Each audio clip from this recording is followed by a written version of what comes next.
Au terme d'une vie, il ne reste que les souvenirs. Et, sauf pour les personnages dont les historiens parleront, les souvenirs réduisent l'être disparu à un rôle familial. Cette sœur, cette mère, cette grand-mère, ce frère, ce père, ce grand-père, c'était bien davantage que ces souvenirs. Cette petite fille dont je vais vous parler, c'était d'abord une femme, avec sa chair, ses désirs, son esprit, son aventure. Mais hélas, que puis-je dire de plus que ce que me suggèrent mes souvenirs? C'est l'histoire d'une petite fille née le 21 juillet 1921. Aujourd'hui, le 21 juillet 2021, elle aurait 100 ans. C'est l'histoire d'une petite fille, livrée à elle-même trop tôt, restée petite fille toute sa vie. Elle n'a pas encore 7 ans, en mai 1928, quand sa mère meurt prématurément. La petite fille restera alors partagée entre deux mondes. D'un côté, les montagnes du Jura de ses grands-parents maternels, de l'autre, l'Algérie où son père est instituteur. La petite fille est intelligente, entreprenante, téméraire, naïve à l'excès, au point de se laisser engager dans de nombreuses mésaventures. Elle conservera toute sa vie cette naïveté qui prolongera sa jeunesse, mais elle s'en sentira vulnérable et construira pour protéger sa candeur une muraille de méfiance excessive qui souvent la desservira.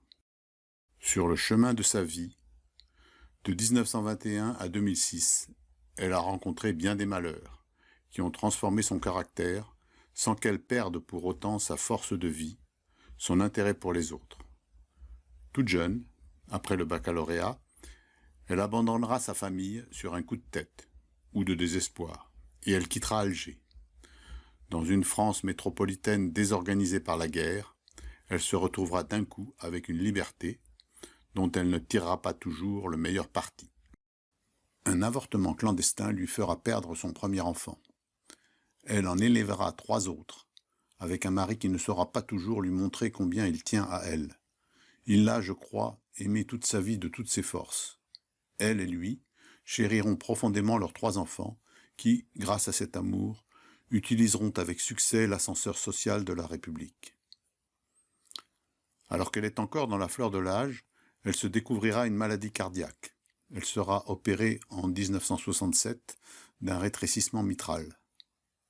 Au fil des ans, au fur et à mesure que ses enfants grandiront, elle s'interrogera sur le sens de sa vie, nourrissant progressivement une amertume qui deviendra de plus en plus forte. En 1991, elle perdra son plus jeune enfant, Paul, foudroyé à 38 ans par un cancer du sein. En 1997, opérée une seconde fois du cœur, elle sera victime de graves complications et échappera de peu à la mort. Elle en restera diminuée physiquement, mais toujours avec la même énergie et la même force de vie, se repliant cependant de plus en plus sur son mal-être. Son mari mourra en avril 2000. Elle verra alors petit à petit ses forces décliner et sa solitude grandir. Enfants, petits-enfants, arrière-petits-enfants, sa descendance est nombreuse. Et pourtant la petite fille reste seule. Les coups de téléphone sont rares, les visites encore davantage. La seule amie qui lui reste à l'âge de sa fille. C'est elle qui accourt au moindre incident, chute ou malaise.